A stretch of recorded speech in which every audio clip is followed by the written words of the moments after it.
heroes acting out there on a silver screen. Come grab a seat, popcorn is on me. Camera speed. Sound production, take one. Hello, welcome to Meet Me at the Movies. Noel T. Manning the second here, hanging out with Thomas Manning, my co-host in Cinematic Chaos. We appreciate you spending time with us as we talk cinema. And Thomas, we're going to try to cram in as many as we can today. We've got a lot of films that are getting some awards love, some nominations love, and it's a great time to be able to talk about that. We are in that awards season, so it seems like every day or two there's another film guild from a state here, state there, or nationally that's wanting to recognize some of these with nominations, and some with their best of the year. So we're going to be talking about some of those, including one of our favorite films of the year, Thomas. And I want to dive into that. But any comments or thoughts on award season before we dive into our first review? Yeah, well, the way I describe award season to people is that usually it's just a marathon binge of some of the most beautiful but oftentimes tragic and depressing films you've seen in your life. And that can it takes a toll, but you're never not going to discover something that you're going to develop a major passion for during award season, because we've had quite a few of those that we found already and that we're going to talk about in the show today. Yeah, you and I talked about this recently. You know, we wish that many of these dramas, and there are some amazing monumental dramas that we see during this time of year and that we're watching now. We wish they would have been spread out throughout the year. So, Thomas, I was recently talking to one of our fellow film critics, and we were talking about this is almost like exam time where you're trying to cram as much as you can into your brain, and that's exactly what this is like. And as you said, it's really hard to binge watch many of these dark, dramatic films at one time, back to back to back to back to back. But sometimes we have to do it to get into voting. But today we're going to be able to talk about some that are engaging and entertaining, some that are authentically humorous, and then some that are dark and can really get you as well. So we'll hopefully talk about quite a few of those today. Well, let's talk about this biopic, Thomas, that we've been waiting on what seems like for 5 years now. It has been 5 years in the making in some form or fashion. It's a Bob Dylan biopic that James Mangold put together with the help of the visionary cinematographer that you and I have talked to, Vida and Papa Mikel, and they've worked together for what, Thomas, 20 years now? Yeah, I think 2003 was their first collaboration, so more than 2 decades now they've been together. And if a DP and director work together that long and they just keep coming back and keep creating and keep pushing into new territory, I just think that's a special relationship to see. You look at what Spielberg and Janusz Kaminski have done, and also Christopher Nolan, and first Christopher Nolan and Wally Pfister, and then Nolan and Hoyt van Hoytema. That's just, I would definitely place Papa Mikel and Mangold in that same conversation. Yeah, and when I mentioned 5 years, let me give you a little context there. Originally, this film was going to it was announced in January of 2020. And we all know what happened in March of 2020, and that was the COVID-19 pandemic happened. So that slowed this process down, and then the industry strikes, directors and writers slowed it down even more. So listen to this, Thomas. Principal photography on this film did not begin until March of this year. So March of 24 is when it started, and it concluded in late June of 2024. And so here we are just a few months later getting this amazing film that is visually takes you back a number of years, and from an auditory standpoint, you are transported into this world of Bob Dylan's music, with Timothy Chalamet singing these songs and others singing other songs around that same era. Yeah, and I think the most crucial decision that ultimately led to the success of this film, which is called A Complete Unknown, is they decided to focus specifically on this 4 to 5 year period of Dylan's life. In 1961, 1965, he arrives in New York City from Minnesota in '61, and then just grows and grows and grows from there, and then the conclusion of the film, the climax of the film, is at the Newport Folk Festival, where he kind of kicked off a rock and roll revolution of sorts. And I think by zooming in on this particular period, rather than trying to capture, his 60, 70-year career within a 2-hour runtime, they were able to develop those emotions and make them much more accessible. And because the things that you're feeling within that time period are universal to his entire life and his entire career, but if you try to just throw everything at you at once, it kind of dilutes it. And so I just think that was a very just fantastic narrative decision to really place us just within that 5-year time frame. I agree with you completely. I think that the narrative flow was really perfection, because you see Dylan's rise. You see him coming into New York City, in '61, and you follow him over the course of these next few years. But you see the different transitions of who he is. You see his songwriting. You see where he's getting ideas. You see his collaborations with others. You see people taking note of him. You see legendary folk stars who realize this Bob Dylan guy has got something, and he's going to change the face of folk music and the sound of folk music. Now, they had no idea at the time that once he introduced the Electric Bob to the Newport Folk Festival in '65, how much that would change things. But this film, Thomas, it looks at the folk scene. It also looks at complex relationships that he had with people like Joan Baez. And talk about Joan Baez, man, the actress taking on this role and singing these songs. I mean, her voice was amazing. And this actress we've seen before, but never quite this way. Yeah, Monica Barbaro. We saw her in Top Gun Maverick, in an action film role. Also in a FUBAR on Netflix with Arnold Schwarzenegger.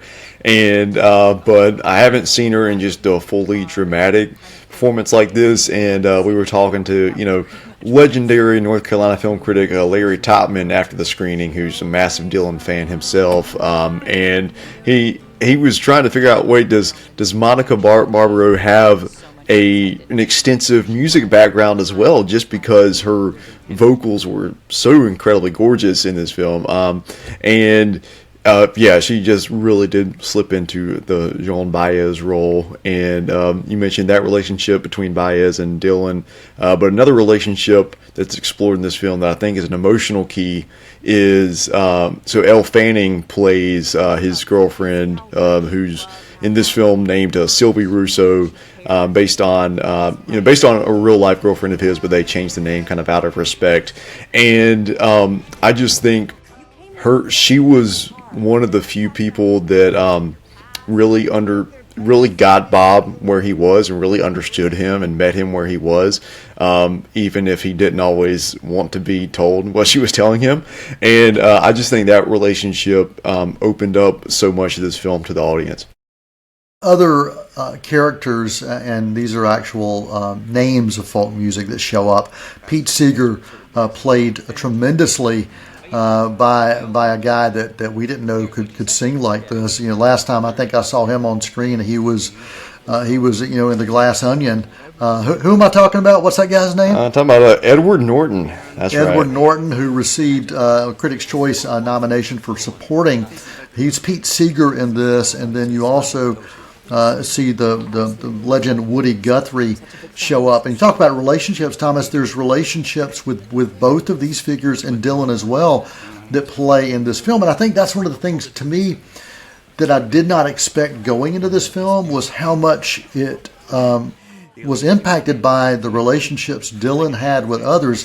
Dylan was a mysterious figure, and you get a sense of that in this film too. There are a lot of unanswered questions about his background. It's almost like Heath Ledger's Joker. You're not sure, like, really where he came from. Maybe a carnival, and you actually have references to carnivals in this film, A Complete Unknown, and Bob Dylan. Maybe he was hanging out with the Joker. I don't know, but I was not expecting as much. I was not expecting to get as much about his relationships with others as I did. And every one of those names I mentioned, there are key scenes where all of these relationships had an impact on his life and his life on theirs.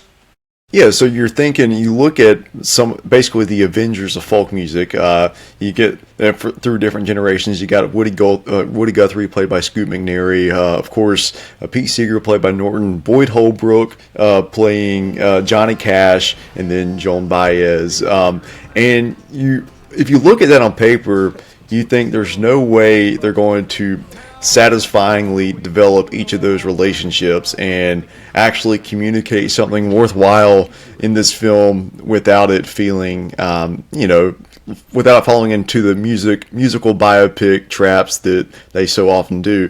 But I think everything was just perfectly conveyed on an emotional standpoint, and each one of these relationships, each one of these character dynamics were something that you could bring yourself to really just sit with and empathize with. The Avengers of folk music, dude, that is a quote. That is a pull quote right there, if I have ever heard one, and I will echo that. Mangold, I think, really captures his direction captures this legendary figure who everyone's heard about in a time, in a place. He captures it so well, and to me, this is a complete film. The sound design, cinematography, the sets, the acting, the casting, everything for me clicks in this film. And I don't know that we mentioned it, but Chalamet actually sings these songs himself. Maybe I did, but like 40 Bob Dylan songs were recorded live. It's not the people singing like to a soundtrack or lip syncing. They are singing them live, and you feel that authenticity. So, he learned how to play guitar, harmonica, and you see it on full display. And talking to Fida and Papa Mikhail about this, he was talking about the importance of trying to capture that live feel for this, and that really did add to authenticity for me, Thomas. I think when I left this film, and as much music, there is so much music in this film from beginning to end, that I felt like I'd been on a concert tour for multiple years, and I had these backstage passes and VIP access to everything, and I kept going, okay, when's the next tour? When's the next tour? That's how I felt after I left this film.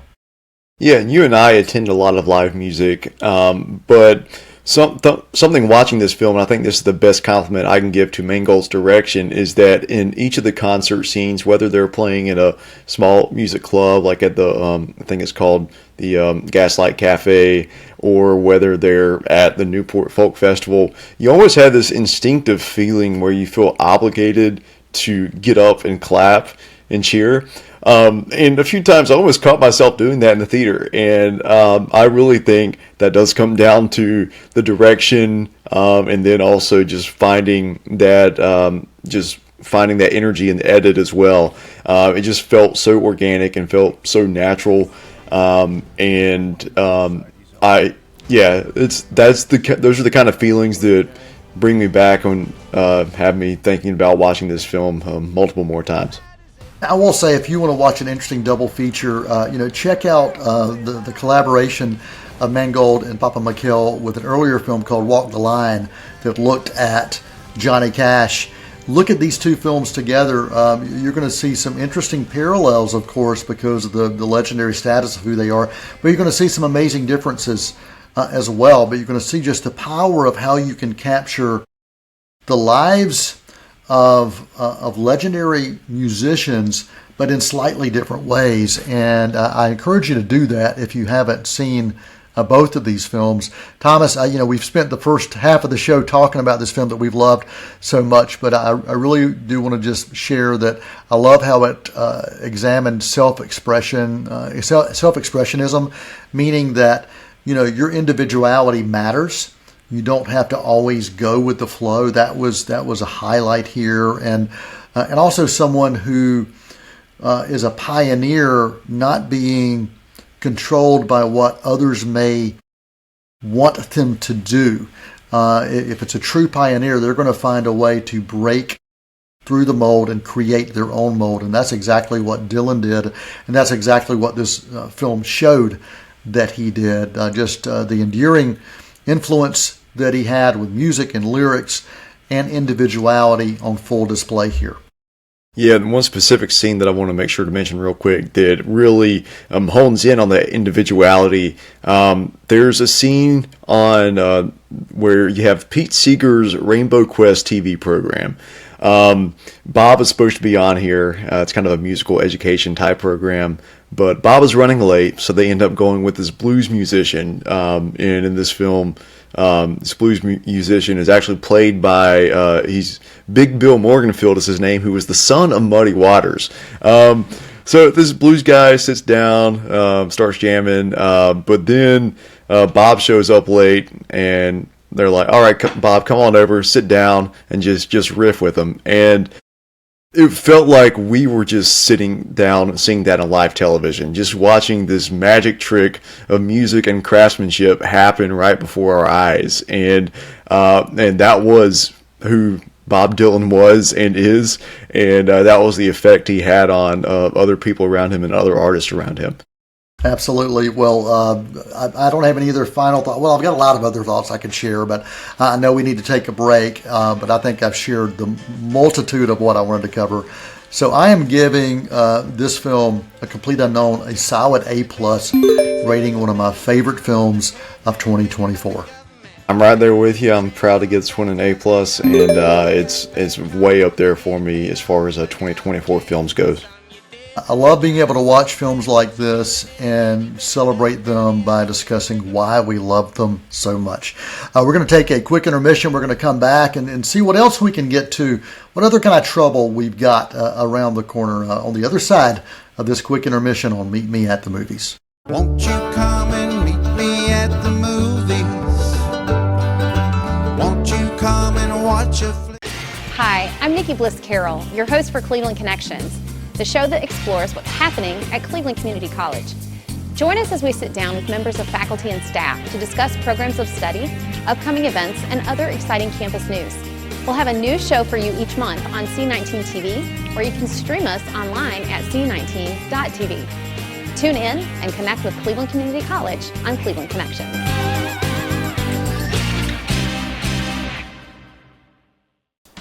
Hi, I'm Shara Miller, the host of Artworks. Each month we bring to you wonderful, talented artists from here in Cleveland County and the region. We have artists, we have potters, we have painters, we have musicians, we have actors. We just have wonderful artists that come to you and tell you about all that they're doing, their creativity, what inspires them. Join me here on Artworks each month on C19. You can also watch us online at c19.tv. Won't you come and meet me at the movies? Won't you come and watch a flick? Hello, welcome back to Meet Me at the Movies. Noel T. Manning II here with Thomas Manning. We are talking cinema. Before the break, we gave a solid A+ across the board for A Complete Unknown, the story of Bob Dylan, the 5-year span of Bob Dylan's life from 61 to 65. We highly recommend that. And I'll go ahead and give you a sneak preview here, Thomas, and to our audience. We love this next film as well. So I'm going to go ahead and let you know we love it right up front.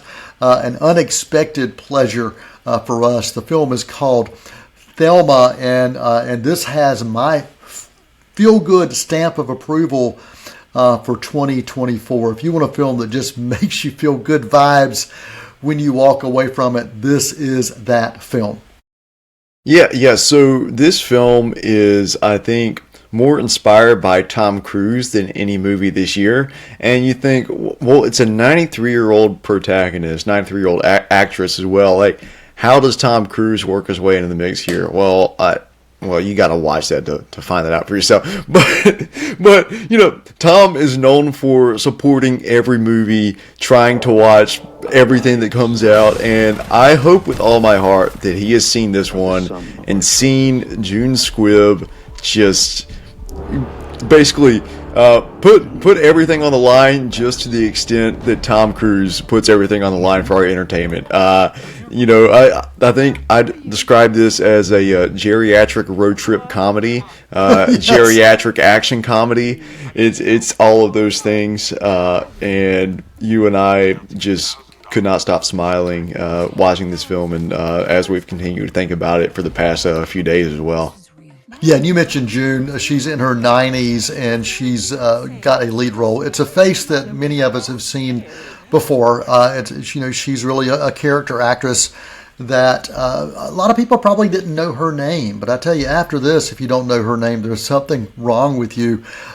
She is phenomenal, and she carries the weight of this film. And it's a very small cast, but every cast member has impact. And Thomas, we watched this late one night, just wanted something a little light, didn't have high expectations, other we thought we'd enjoy it. But things I came out of there that I did not expect. I did not expect to love it as much as I did. I also didn't expect to have this pure relationship film about a grandmother and a grandson that was just beautiful. It was absolutely beautiful, and it kind of defied my expectations. And I think it also defies kind of traditional expectations for a film about relationships with the aging. And this is a film that looks at aging in a way that is pretty phenomenal. And the director, Josh Margolin, also wrote and directed this. And this is his very first film, Thomas. Yeah, and it's inspired by his relationship with his grandmother, and they actually both make a little cameo in the post credits, and you can see that Josh is wearing his heart on the sleeve in this film, and I think because it's so personal to him, that's why it connected so deeply with us and with as many people around the world who have seen this movie as well. And so the grandson in this film, played by an actor named Fred Heschinger, and we were looking him up on IMDb afterwards. And we're like, hey, there's something about him. Where do we know him from? And then we're like, wait, he's the mad tyrant that we just saw a few weeks ago in Gladiator 2. So it's that same guy who's playing just the most warm and compassionate and kind grandson that you could ever expect. And just he's a chameleon as an actor, and I don't think I'd seen him in anything prior to this year. And he's also in another film that we'll talk about at some point, maybe in the movie's Nickel Boys. He is in that in an entirely different role from either of these. So major credit to Fred Heschinger, and you don't often see a grandmother and grandson relationship explored with such care in a movie like this, and I think that's something about it that sets it apart and makes it unique, and that's why it is having the power that it is having with many viewers. This film asked the question of audiences, what are your perceptions of the invisible generation, the elderly, the aging? What are your perceptions? So let's flip those perceptions upside down and give you something that you did not expect. And that's what this film does. It's really deliberate, and it's independent look at this. It's, very a minimalist film, as I mentioned, a very small cast, not tons of locations. It has a very simplistic yet authentic use of space, natural light, and the shots, the way they're framed, and the way the characters interact. There's some really extreme close-ups. There's one of June, all 90 years of her, just like this tight, and it doesn't shy away from that. And the emotional impact of this film truly resonated with me. It really, really, really clicked with me, Thomas. I thought it was emotionally rich. It was a gentle and powerful reminder to me also that it's really never too late to embrace life's possibilities. And when somebody counts you out, just watch out, because they may not know you as well as you know yourself. Yeah, and we talked about June Squibb, and she is a nonagenarian. I think that's the terminology there. Another guy in the cast who's been around the block a few times, not quite that age, but Richard Roundtree, Shaft himself, is in this, and something in both of the films we talked about today. A theme that keeps coming back is relationships. Relationships, whether it's between family or romantic relationships or friendships, and the relationships in this film are what drive it. And Richard Roundtree's character is an old friend of June Squibb's, and he's basically like, "Hey, I'm in your corner for this, and we're gonna figure out what we need to, and we're gonna do what we need to. And there's gonna be stuff that's thrown at us, but we've made it 8-9 decades on this earth. We've had a lot of stuff thrown at us before, and we're gonna keep figuring out what we need to get through it, just like we always have." Just the power of those types of relationships when they're portrayed sensitively and with just something genuine about them. Those are the films that have an impact.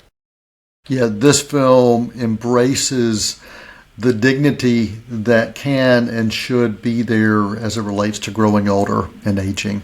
And I think, going back to what you talked about with Tom Cruise, I think this film also speaks to everyone in life has a purpose. We all have opportunities. We all have missions that we can explore and fulfill.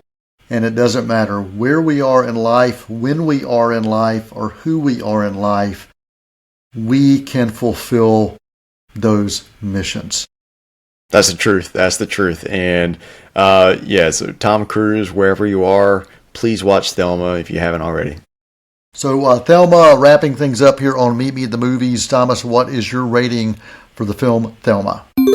I'm gonna give a solid A- to Thelma. And a solid A for me for Thelma, and encourage you to check that out. We appreciate you spending time with us right here on Meet Me at the Movies on C19 TV. I'm Noel T. Manning II for Thomas Manning. And as always, we encourage you to explore all that is out there in cinema, and maybe you'll find something unexpected that may change your mind, your heart, or how you approach life. Until next time, that's a wrap. Many films to view until we meet again. Next time we see you, we'll gladly fill you in. We'll tell about the happy and the sad ones. We'll talk about the good ones and the bad ones. Many films to view till we meet again.